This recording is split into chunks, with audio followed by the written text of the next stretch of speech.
I welcome this opportunity to speak to the people of America about a subject which I believe to be most important, and that is the subject of physical fitness.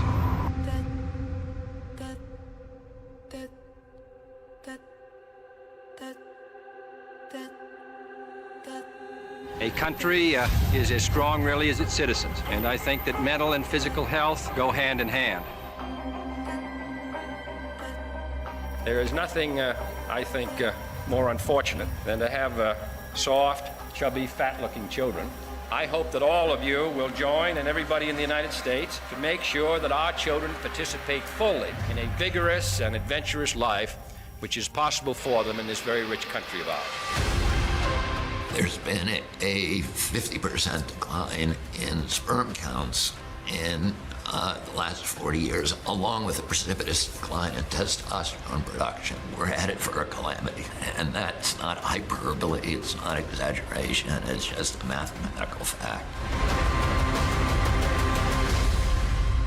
Would you recommend young men to tan their balls? To what?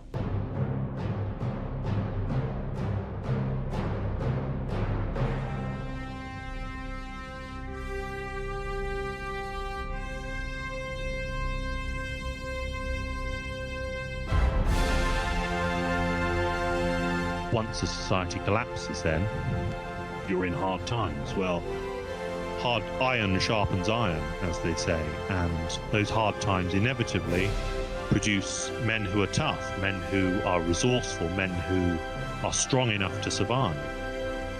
And then they go on to re-establish order, and so the cycle begins again.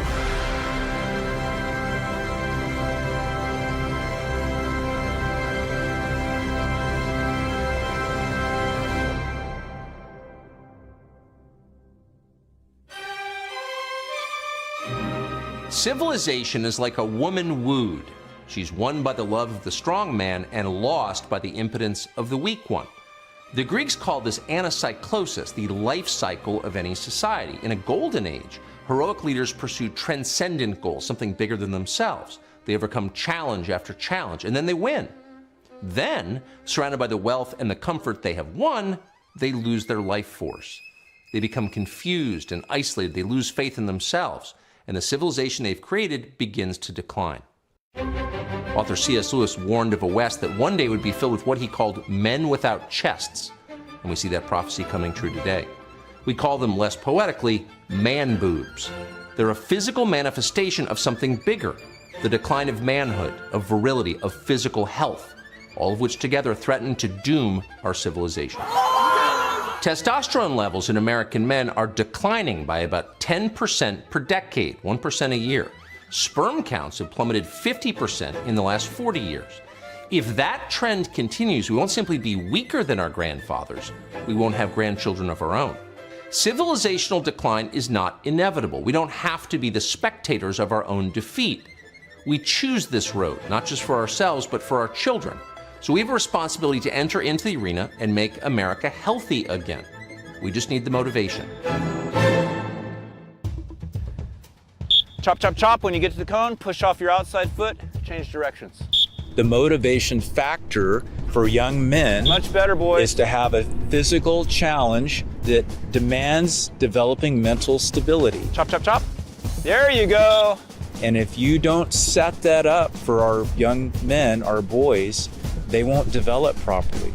Ron Jones is an historian, a PE teacher, and the curator of the La Parati Archive, which is a remarkable film collection. The archive gives a glimpse into a country that was and still could be. You've probably heard that American kids are getting soft. The marshmallow generation, some people call them. Well, these are American kids you're watching. The group of high school boys who just happen to be in the same physical education program. They attend La Sierra High School in Carmichael, California. La Sierra High School was really, it was the last great PE program in America, and it was put together by Coach Stan Laprati in the late 50s. Advancement depends exclusively on performance. The teachers designed it that way, and they say it's a key to the system's success. These boys strove for excellence. In Greek, they called the word arete.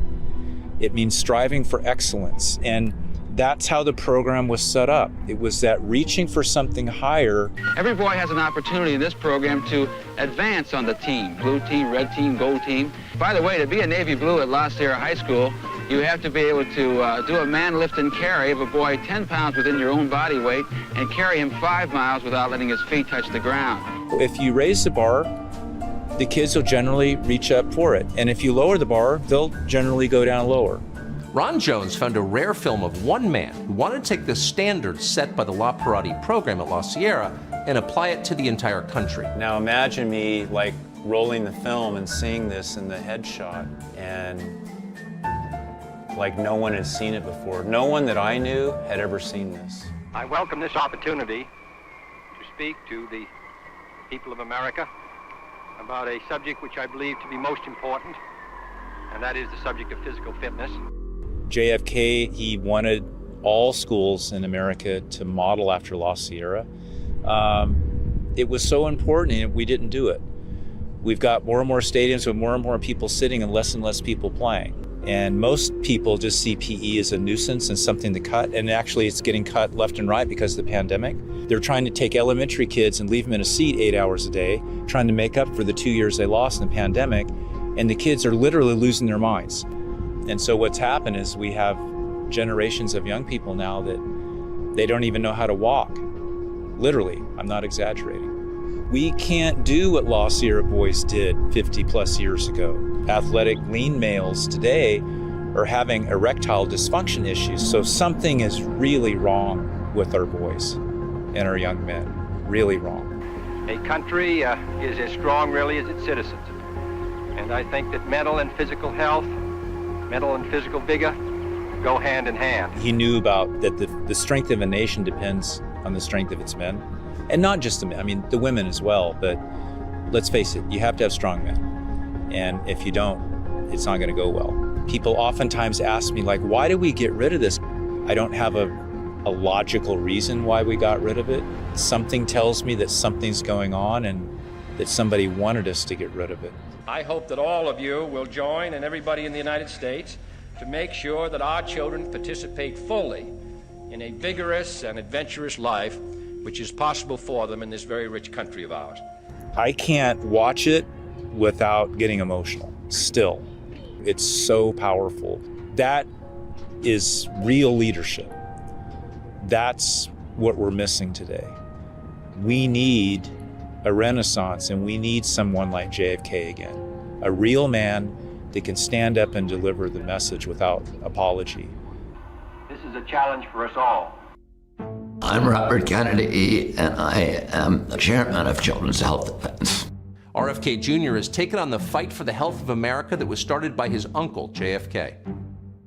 After JFK's fitness initiative based on the La Parati program was scrapped, the country's physical health went down. More and more Americans are now chronically sick, obese, and hormonally imbalanced. But poor diet and lack of exercise are not the only causes of this. A study published in Obesity Research and Clinical Practice found that people today who eat and exercise the same amount as people 30 years ago are still fatter. How is that possible? The answer is simple. Chemical and pharmaceutical companies are poisoning us, our environment, our water, our food, our air, and they're doing it with the government's help.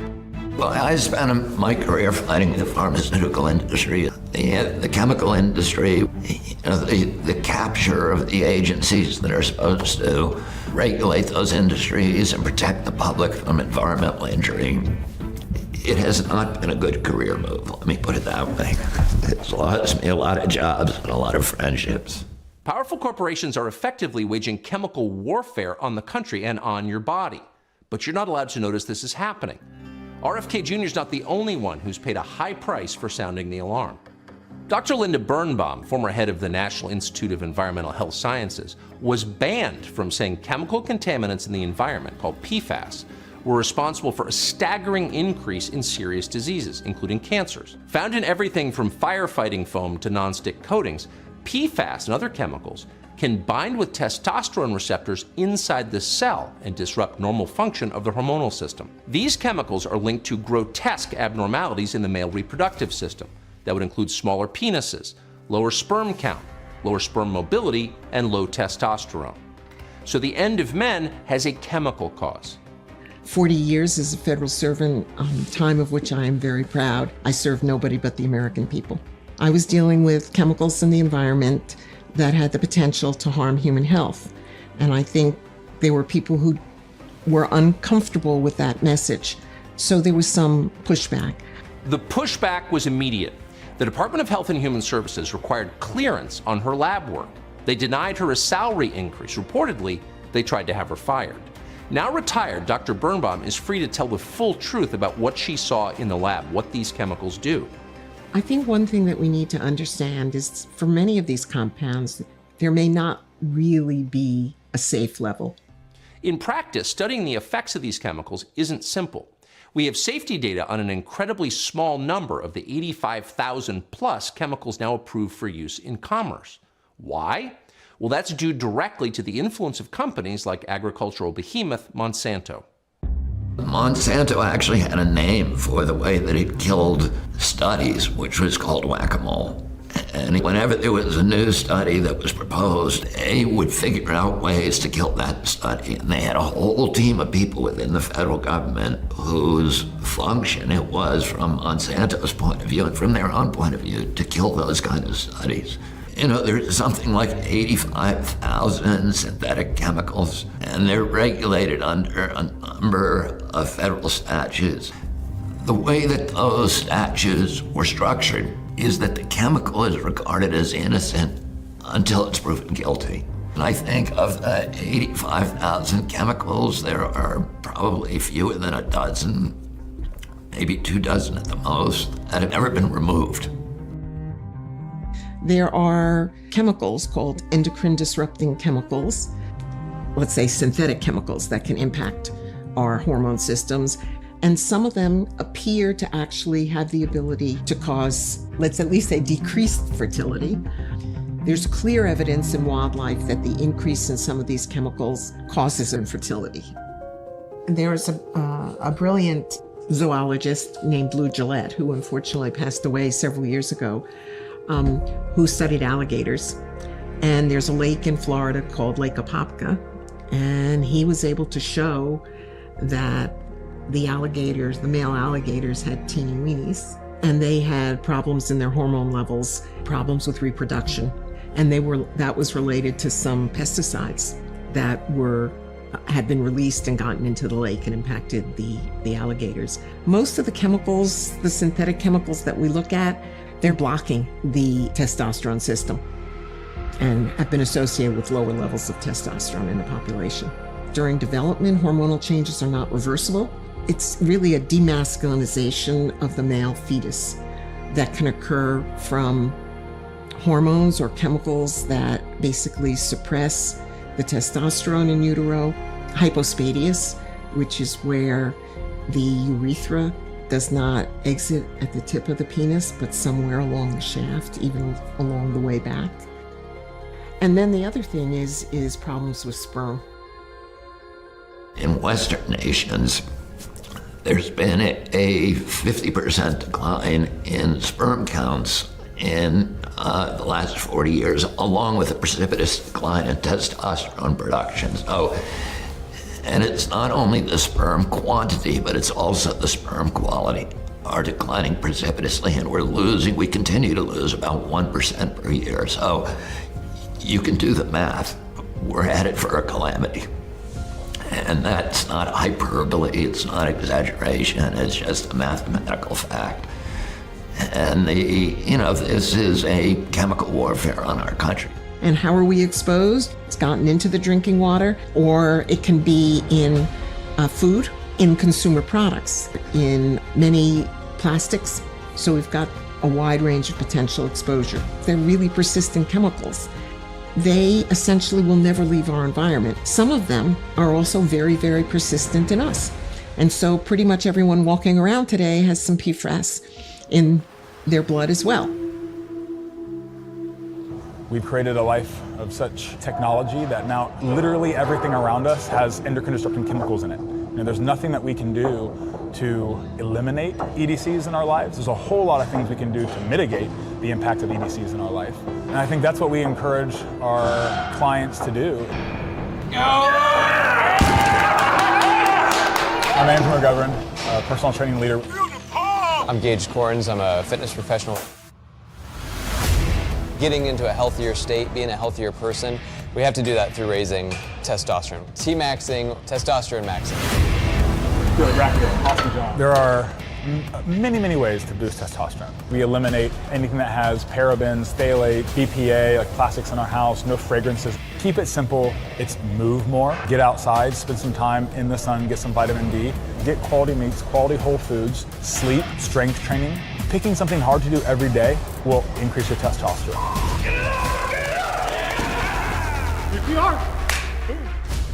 My name's Jonathan Draney.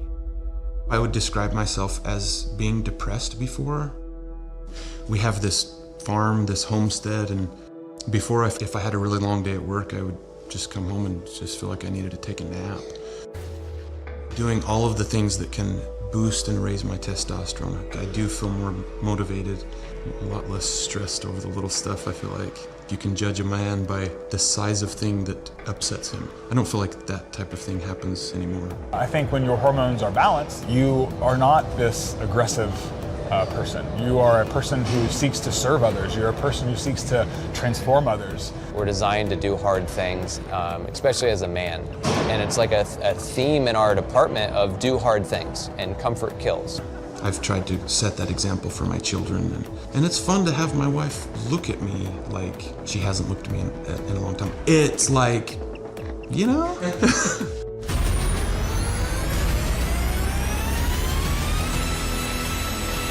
But, like, you have to go through it. You have to be willing to try it. You have to be willing to go through that experiment. If America's establishment wants to regain the trust of the country, and it must, it has to do something real to fight this country's most serious health crises, and that begins with the terrifying drop in testosterone levels and sperm counts.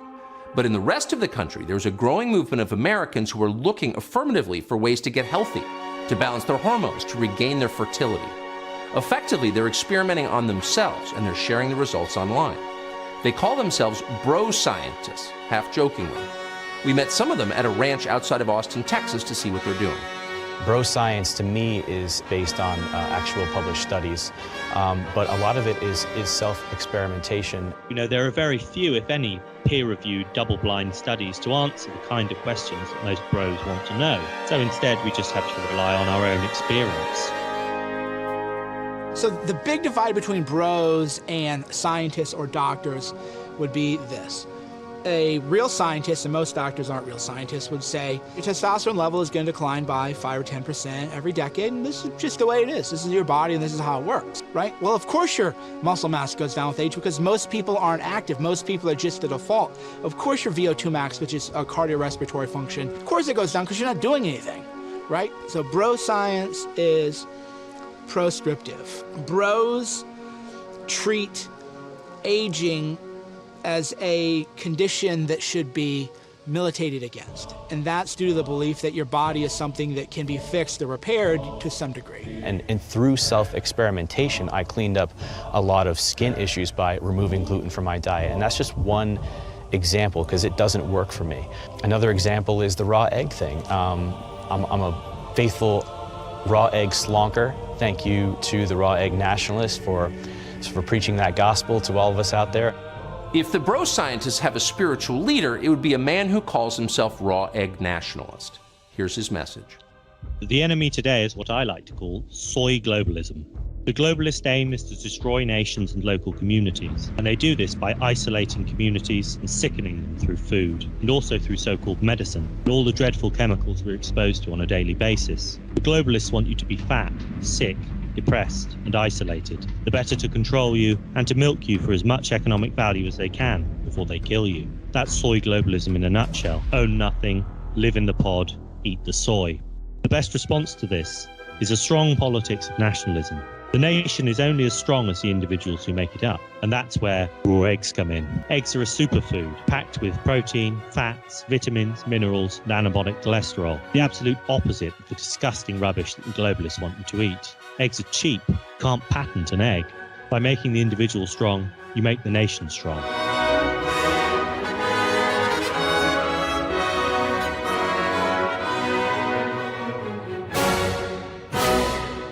I'm a raw egg nationalist. I'm an anon right-wing bodybuilder, and I dispense red pill fitness and health information to the masses. Why should somebody believe me? Well, I'm just channeling the wisdom of the ancients, really. I'm a vessel. Raw eggs were once upon a time an essential part of the bodybuilder's diet, and that was due to a man called Vince Gironda, who was a bodybuilding maverick. Vince Gironda advocated consuming large quantities of raw eggs as an alternative to taking steroids. He did a lot of scientific research, and he was aware of that burns victims once upon a time were treated with a daily dose of 36 eggs, mainly raw. Burns victims would later be given anabolic steroids instead of this egg diet. It's the cholesterol, above all, in the eggs that has an anabolic effect, like steroids. Fast forward to today, various different scientists are now proving that actually cholesterol has a very, very important role to play if you want to maintain normal testosterone levels. Gironda was right, so you need to eat cholesterol. And that means eggs, that means butter, that means red meat, organ meat, eating liver, drinking raw milk, and eating raw milk products, unpasteurized cheese. And this is substantiated in all sorts of studies, for instance, that have shown that eating a low-fat vegetarian diet is about the worst thing that you can do. It just tanks your testosterone. I've tried at various times to sleep on the floor, but it's a bit too much for me. Cold showers are supposed to have various hormonal effects. It's interesting, there's a kind of schism actually on right-wing Twitter about you're either sunning your balls or you're freezing your balls. My name on Twitter is Benjamin Braddock. I'm a right-wing bro scientist, and yes, I tan my balls.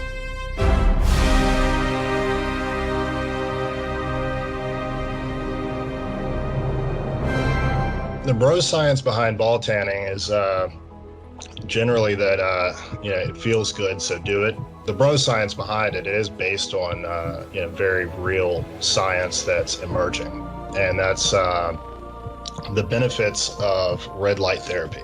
Our cells respond differently to certain wavelengths of light, and red light, it penetrates much deeper into the body, and the effect of red light is to increase the cell's energy. So there are trials right now to actually treat Parkinson's disease. Why you would want to use red light therapy on your balls and the cells in your testicles are what create testosterone, the Leydig cells. So by increasing the cellular health of your testes, you're increasing the function of what they do, and that big part of that is producing testosterone. I've had an interest in health and fitness for quite a while now.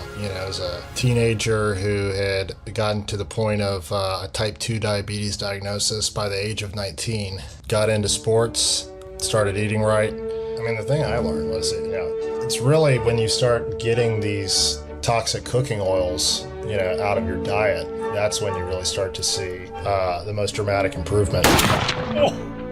Seed oils are very high in something called omega-6 fats. In excess, omega-6 fats are associated with inflammatory and testosterone-lowering diseases such as diabetes. One study of rats in the Journal of Toxicological Sciences found that soybean and canola oil significantly lowered testosterone levels. The anti-seed oil movement has exploded online. What's wrong with our food is that it's not food. Seed oils, vegetable oil, everything under that sort of vegetable oil category is all new and reliant on industrial processes to extract. My rule of thumb is just, is this something that occurs naturally, that doesn't need an industrial process to bring it about? William Wheelwright, at Plowman's Folly on Twitter. What's high testosterone about regenerative farming? It's about mimicking the patterns that we find in nature, and ultimately this is what leads us to the highest degree of vitality and strength. Not all beef is created equal, not all chicken is created equal. Think about a cow living in a big factory, never moving, eating God only knows what, genetically modified ingredients, things they're not even meant to eat, injected with massive amount of hormones, chemicals from the factory itself. Versus a cow who's living outside as nature intended, getting sunlight on it, consuming the grass, the nutrients that nature is providing, digesting all of that for us, and then we get to benefit from that. And like, I would much rather eat a humanely raised animal than an animal who's been abused its whole life, right? And so I only eat grass-fed, pasture-raised animals. And I encourage all of our clients to do the same. I think it's the right thing to do, both for the animal and for themselves. Nowadays in 2022, what being right-wing means is just someone who believes that there's such a thing as like the natural order. The world and the media have actually demonized doing things naturally, and that includes the natural way of eating, breastfeeding. We've demonized natural birth. We've demonized natural birth control as the war against nature. The end of men means the end of women too. Men and women need each other on every level, beginning with the most basic biology. If the species is to continue, both sexes must be healthy. So not surprisingly, there is a female branch of bro science, young women exploring ways to fight infertility and improve their overall health. Mel Brown is known online as Tiger Lily, where she promotes a return to a more natural way of living. Tiger Lily's skepticism of mainstream health advice stems from personal experience. She long dealt with a thyroid disease stemming from a hormonal imbalance that she believes was a result of endocrine-disrupting chemicals. Before I even knew about endocrine-disrupting chemicals, I was suffering from a hormonal imbalance. It just wrecked my body. I got super underweight. I mean, I was 90 pounds. It was horrible. And my hair started falling out, but I was having crazy panic attacks. But I knew it wasn't a mental thing, because I'd never struggled with anxiety ever in my life. I knew it was a symptom because my body was also showing other symptoms. And so I went to the doctor like one would, and the very first solution that I was given was, oh, you're depressed, let's give you Prozac and let's give you Xanax. At that point, I just said, that's not the route I'm gonna go down. I've seen what can happen when you're on SSRIs long term. So I just went on this journey of low toxins and just being as natural as possible and eating pesticide-free food and doing things that would benefit my body, and my body healed. If we don't have a healthy woman, we can't have a healthy child, and we can't have healthy men. Breastfeeding is a very polarizing conversation because there are women that can't breastfeed. That will always be a thing, and so we are thankful for formula. But in the United States, if you look what is in formula, it's shocking. It is corn syrup solids, and babies don't have fully formed kidneys, so they can't detox like a grown adult could. Baby formula in the United States contains large amounts of corn syrup and other ingredients that may disrupt hormonal function. Consuming those ingredients at a young age can permanently affect gender development. So we're setting them up for failure before they're even walking. We are putting a dent in their fertility. If men can't reproduce, then the world's over. It's the end of man. Our children are swimming in a toxic soup, and no one seems to care. Post-pandemic, fewer and fewer Americans trust the science. Why? Well, many have come to believe that government, corporations, and health professionals aren't really looking out for them. Dr. Paul Turek of the Turek Clinics is one of the few who seems to understand the stakes involved. My name is Dr. Paul Turek. I'm director of the Turek Clinics, which are men's health centers in San Francisco and Los Angeles. Some people call me the sperm whisperer. I think young men in America are probably one of the most underserved populations in the nation. And it's sad. They have a pediatrician till they're 16 in general in America, a developed country, and then their care drops off the face of the earth until either they're in pain or their life is threatened. And I have tried to battle that for years, change the culture. Dr. Turek understands that shaming men about their concerns about low testosterone and low sperm count prevents them from getting the help they need. Authorities would rather make fun of them than help. And they go for care for that, and they'll get ignored because maybe they're told they should deal with it, or that's what it's like. You just have to listen, really, to young men and give them a ground and let them legitimize their complaints, whether they're real or not, whether you can define them or not, or solve them or not. When the authorities stop doing their jobs, citizens have no choice but to fill the gap. No one in Washington seems interested at all in why testosterone levels are dropping. It's a joke to them. Just watch their reaction to the preview of this episode. I gotta say, coming from a Fox News anchor, that is a refreshing and positive celebration of homoeroticism. Good for you, fellas. Good for you. Why are they all naked? This doesn't make any sense. Okay, this trip into Tuckham's dreamscape is absurd. I mean, testicle tanning? You can't watch that and not see how homoerotic it is. Some pretty blatant fascist posturing. So if men want to stay male, they must be fascists and also gay. That's what the media tells you. If you care about your health, if you want to stay fit, you must be a right-wing extremist because good people are fat and passive. This is a slur that is used to prevent healthy forms of male association, so that even basic friendship is now suspect. Masculinity, as a result, has retreated into pathetic spaces like the man cave. So if you're a man and you want to get together to do anything other than watch a sports game and get intoxicated and eat wings with women with boobs hanging out, then you can do that. I call it bacon and boobies masculinity. That's the only permissible expression of masculinity. The recent attacks, these are coming regularly now from the regime media, is going to the gym is far-right behavior. Physical culture is far-right behavior. Well-ordered, disciplined groups of men bound by friendship are dangerous, precisely because of what they can do. They can upset the status quo just like that. A few hundred men can conquer an entire empire.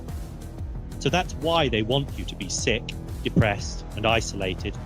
You want to demoralize the people, you want them emasculated, you want them to create no threat to the ruling regime. They haven't thought it through, right? Increasingly large numbers of men are dropping out and ceasing to be men and ceasing to do the necessary things that men must do. Those kinds of societies obviously become weak and ripe for dissolution. Things are going to get worse before they get better. How much worse isn't exactly clear. But I think we've had intimations over the past couple of years, especially with the 2020 mostly peaceful riots.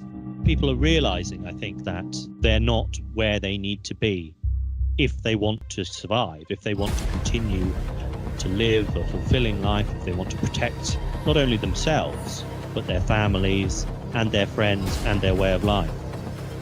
Once a society collapses, then you're in hard times. Well, iron sharpens iron, as they say, and those hard times inevitably produce men who are tough, men who are resourceful, men who are strong enough to survive.